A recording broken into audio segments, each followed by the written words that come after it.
मिजाज हासिल करना जो कबीर के पास है, उस मिजाज से कबीर को पढ़ेंगे तो कबीर को बेहतर समझ पाएंगे। खुद कबीर ने ही ऐसा कह दिया है।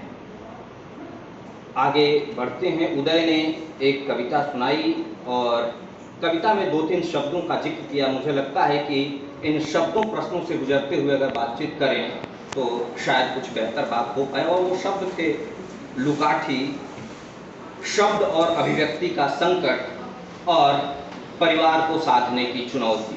तीनों शब्दों से गुजरते हुए बातचीत करेंगे। लुकाठी का जिक्र इन्होंने किया।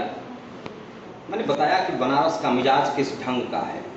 कबीर अगर कहते हैं कि कबीरा खड़ा बाजार में लिए लुकाठी हाथ, जो घर फूके अपना सो चले हमारे साथ। यही नहीं ठहरते हैं, आगे कहते हैं कि मैं घर जा रहा अपना लिए बुराड़ा हाथ, अब घर जाऊं ताश का जो चले हमारे साथ। एक व्यक्ति जो परिवार में रहता है, परिवार और बच्चों के साथ जीवन जीता है, उनके प्रति अपने तमाम दायित्वों का निर्वहन करता है, फिर भी यह कहने का साहस रखता है कि मैंने अपना घर फूंक दिया है और जो मेरे साथ चलेगा अब उसका घर फूंका जाएगा। तात्पर्य यह नहीं है कि घर में आग लगा देना है, तात्पर्य यह है कि मैंने इस सांसारिक मोह माया से खुद को निर्लिप्त कर लिया है, वितरागी कर लिया है, खुद को वैरागी बना लिया है। इसलिए जो खुद को इस सांसारिक मोह माया से मुक्त रखने का सामर्थ्य रखता है, जो खुद आत्म केंद्रित होकर के जीने का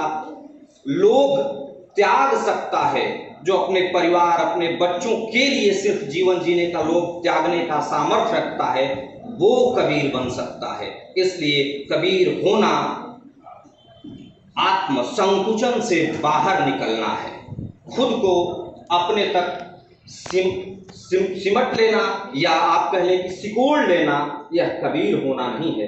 कबीर होना अपने आप को इतना व्यापक कर लेना है जिसमें पूरी सृष्टि सम्मिलित हो जाए, पूरी मानवता सम्मिलित हो जाए। इसलिए मैं आपको यहाँ से एक कदम और आगे बढ़ाते हुए ये कहूँगा कि भले कबीर का जन्म बनारस में हुआ हो, लेकिन कबीर किसी छोटे क्षेत्र के, किसी छोटी या किसी छोटी भूभाग के, किसी छोटे भूभाग के दायरे में बंधने वाले साहित्यकार या कवि नहीं है। कबीर का दायरा बहुत बड़ा है। कबीर किसी जात, किसी धर्म, किसी पंथ, किसी मजहब के कवि नहीं है। कबीर मानवता के कवि हैं। कबीर उस हर क्षेत्र के कवि हैं जहां प्रेम, मनुष्यता, भाईचारा, सदाचार और साहचर्य और बंधुत्व की भावना की बुनियाद पर समाज चल रहा हो, जहां समरस समाज की परिकल्पना हो, जहां सबके उत्थान और कल्याण की बात हो, जहां मठों और गढ़ों में बंधे हुए समाज न हो, उनको तोड़ने का साहस हो। जहां जहां ऐसा होगा वहां वहां के कवि हैं कबीर। इसलिए कबीर इस छोटे से भूभाग के कवि नहीं हैं। आगे एक और बात, शब्द और अभिव्यक्ति का संकट। कबीर के यहाँ न शब्द का संकट है, न अभिव्यक्ति का संकट। दो लोगों का जिक्र करूंगा इस संदर्भ में, एक मुक्तिबोध और दूसरे रघुवीर सहाय। रघुवीर सहाय की कविता है दो अर्थों का भय। ये नए कवियों के यहाँ संकट है कि शब्दों में कई कई अर्थ हो सकते हैं।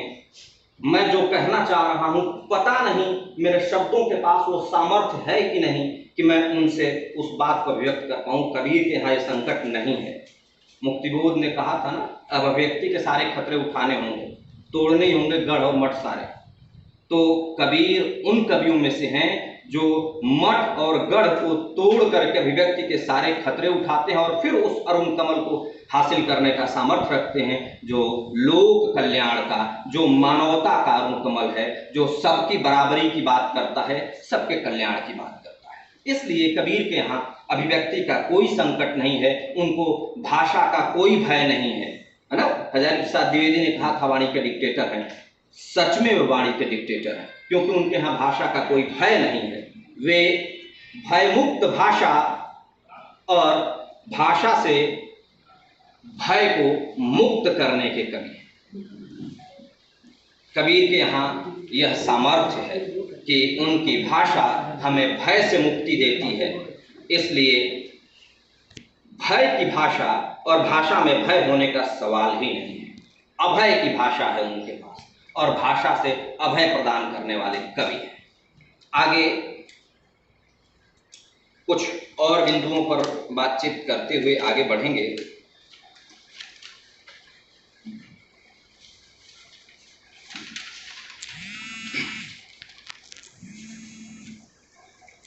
कबीर अमरपुर की बात करते हैं। अमरपुर यही भयमुक्त समाज है जहां सत्ता की चाटुकारिता एक पूरी पीढ़ी का धर्म बन गया हो। ऐसे में सत्ता का प्रतिपक्ष निर्मित करने वाले कबीर, कुर्सी के पीछे दौड़ने वाली पीढ़ी के व्यक्ति कबीर नहीं है। कबीर में वह साहस है कि सत्ता के खिलाफ बोलने का साहस रख सकें। क्यों? क्योंकि उन्हें कोई लोभ नहीं है। लोभ और भय से मुक्त व्यक्तित्व है उनका। जो लोभ और भय से मुक्त कर लेगा स्वयं को, वही सत्य कहने का साहस अर्जित कर सकता है। और यह साहस कबीर की कविता में, उनके व्यक्तित्व में मौजूद है। कबीर जनता के कवि हैं। आप जानते हैं कि बहुत पढ़े लिखे नहीं थे, फिर भी कहीं उनके मन में यह अपराध बोध या हीनता की ग्रंथि नहीं है कि वे पढ़े लिखे नहीं हैं। इसलिए उनके पास कोई परिष्कृत, परिमार्जित, सुसंस्कृत भाषा नहीं है, बल्कि उन्हें इस चीज का आत्मविश्वास है कि उनके पास एक ऐसी भाषा है जो जनता की भाषा है, जो उस हर मनुष्य की पीड़ा को कहने में समर्थ है, जो वंचित है, पीड़ित है, शोषित है। एक और कबीर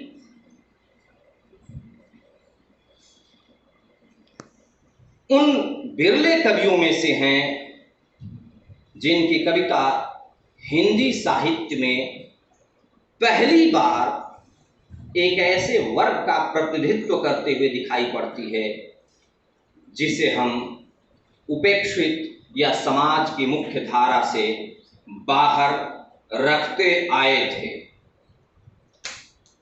तो एक साथ दो बातें। एक तो यह कि कबीर नीची समझे जाने वाली जातियों की आवाज हैं, उनके स्वर हैं, शोषितों, पीड़ितों, वंचितों की व्यथा और उनके अधिकारों की बात कहने वाले कवि हैं।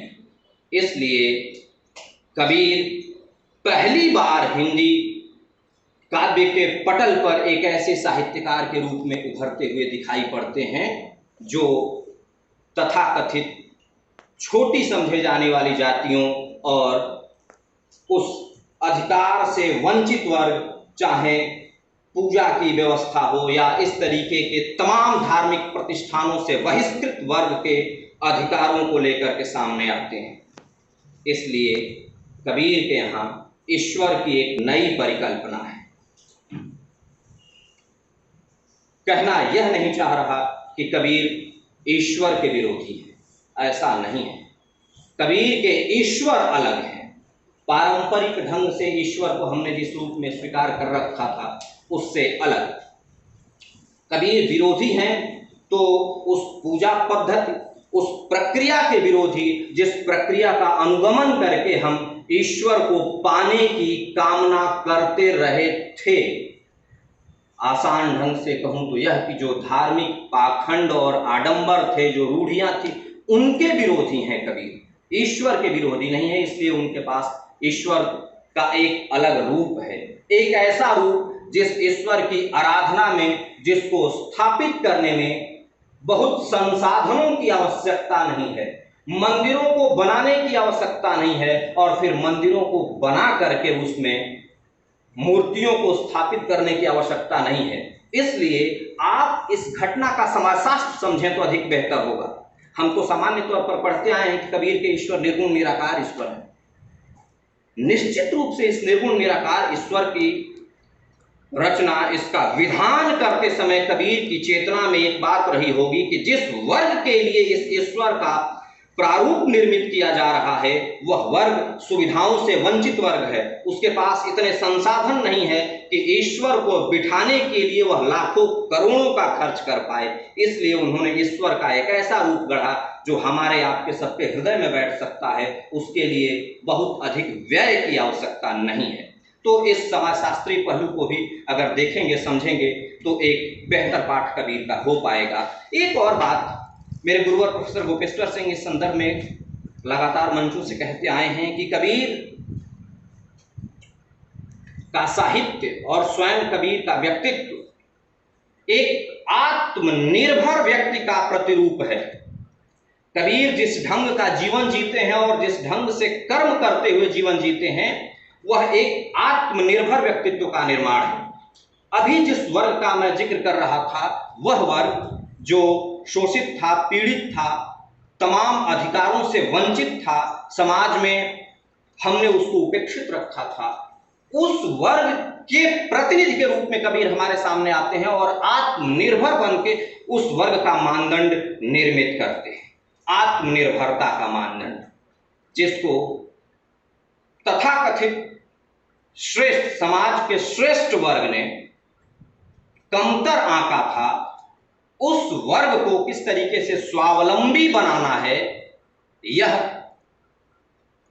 प्रारूप, यह आप कहें कि एक खाका कबीर की कविताओं में आपको बनता हुआ सा दिखाई पड़ेगा।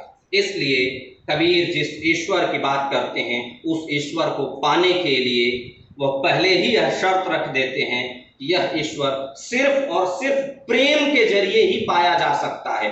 जाति पाति कोई नहीं पूछने वाला है इस ईश्वर को पाने के लिए, इसकी भक्ति के लिए, इसकी आराधना के लिए। सिर्फ एक शर्त है और वह शर्त है प्रेम की शर्त, ईश्वर के प्रति प्रेम और पूर्ण समर्पण, कोई दूसरी शर्त नहीं। कहीं किसी मंदिर में जाने और किसी कर्मकांड करने की कोई शर्त कबीर ने नहीं रखी, सिर्फ प्रेम की शर्त जो सबके लिए सुलभ है। कुछ और बातें जिनका जिक्र अभी मैं कर रहा था कि कबीर होने का मतलब क्या है। कबीर होने का मतलब है अपने छोटे से दायरे से बाहर निकल जाना। कबीर होने का मतलब है सत्य को कहने का साहस रखना। कबीर होने का मतलब है निर्भय होकर के अपनी बात को कह देना। कबीर होने का मतलब है भाषा से भय पैदा न करना बल्कि भाषा के जरिए अभय देना। कबीर होने का मतलब है उस समाज के निचले तबके पर खड़े व्यक्ति को सबसे अंतिम व्यक्ति तक में यह आत्मविश्वास पैदा कर देना कि वह भी सबके बराबर है, वह किसी से कमतर नहीं है। कबीर होने का मतलब यह है। वे यथार्थ के कवि हैं और स्वप्न के कवि भी। यथार्थ कवि इन अर्थों में कि उनके पास समाज के बड़े कड़वे और गहरे अनुभव हैं जिनको वो अपनी कविता के जरिए कहते आए हैं।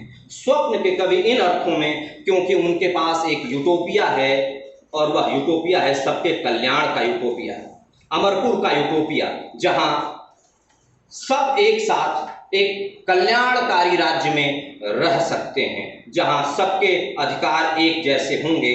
कबीर के पास यह यूटोपिया मौजूद है। एक बात और, इतनी लंबी बातचीत से ऐसा लग रहा होगा कि शायद कबीर हो जाने का मतलब है अराजक हो जाना, बहुत सारी व्यवस्थाओं को तोड़ देना। ऐसा नहीं है। कबीर होने का मतलब अराजक होना नहीं है, बल्कि उन अराजकताओं को तोड़ देना है जिन्होंने समाज में अव्यवस्था पैदा कर दिया है, जिसे हम व्यवस्था समझते आ रहे हैं। असल में वे अव्यवस्थाएं हैं जिन्होंने मनुष्य मनुष्य के बीच भेद करना सिखा दिया हो, उसे हम कतई व्यवस्था नहीं मान सकते हैं। इसलिए कबीर अराजकता के कवि नहीं है। कबीर अक्खड़ और फक्कड़ जरूर है, लेकिन अराजकता और अव्यवस्था के कवि नहीं। हाँ, व्यवस्था निर्मित करने का उनका तरीका अलग है। इसलिए अगर कबीर को पढ़ना है तो पहले कबीर बनना होगा, कबीर का मिजाज अर्जित करना होगा। कबीर की कविताओं में जिस ढंग का अनुभव जगत है, वह अनुभव जगत अगर हम